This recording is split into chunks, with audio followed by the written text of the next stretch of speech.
As far as, invitations, when do you need to start thinking about finding your paper goods or stationery provider? When do you need to start thinking about making an ultimate decision and then ultimately sending those out? So you're going to want to send your invitations out in that 6 to 8 week period before the wedding day.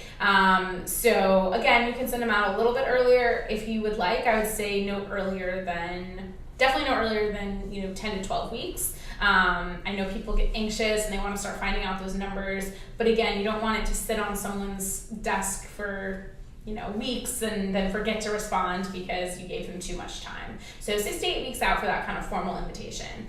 So then you have to have them in advance depending on how you're going to go about, ordering them. So if you're going to do calligraphy, then you're going to need to talk to your calligrapher. Typically they need, anywhere from 4 to 8 weeks to kind of work on your list, depending on how big your list is and how big the company is you're hiring. If you're printing it yourself, then that time, obviously reduces on the envelopes. And then as far as ordering the invitations themselves, if you're ordering from like an online site, typically they have a quicker turnaround. So you might be able to get it in, 2 to 4 weeks. So you can kind of add that on top of when you're hoping to send it out.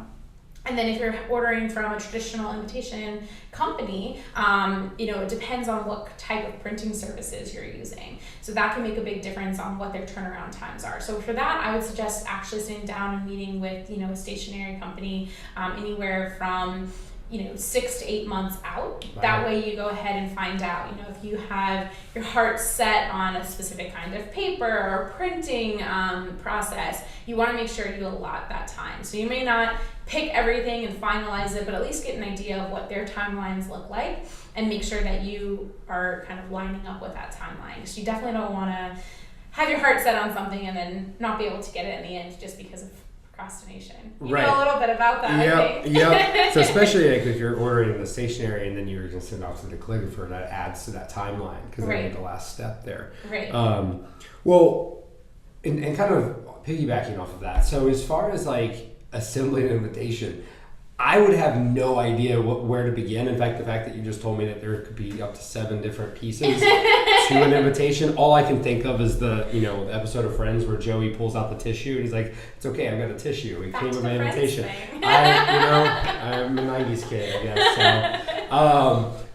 So, how would a couple know how to do that? Yeah, so that's a great question. So, kind of basic idea is that you stack from biggest to smallest. So your invitation is usually going to always be in the back, and then you're going to build up from there. And then you're going to want everything to be going the same direction, font all reading the same way. And then another big tip is to make sure with your RCP cards that you number them on the back, because you want to make sure that inevitably someone's going to have terrible handwriting looking at you. Yeah.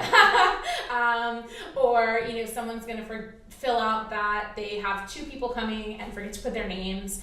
So if you put a small number on the back in pencil, no one of your guests will really notice it, but it'll help you to stay really organized and make sure when those RCPs come back and you're tracking them that you know what's going on. So you want to make sure you number that RCP card. You want to make sure you put a stamp on that RCP envelope so that your guests can easily return it.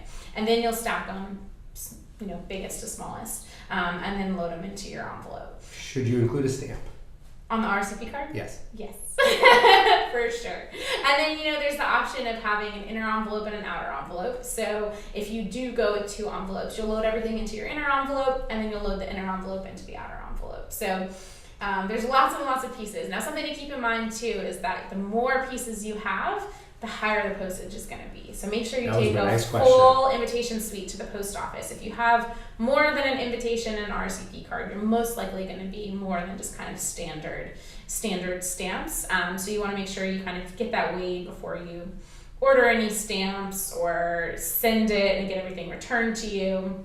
Another thing to think about is if you have like a unusual shape, if you have a square invitation or something like that, that can also sometimes be extra postage. So keep that in mind for both your RSVP and for your invitation. Make sure you have the right postage on there.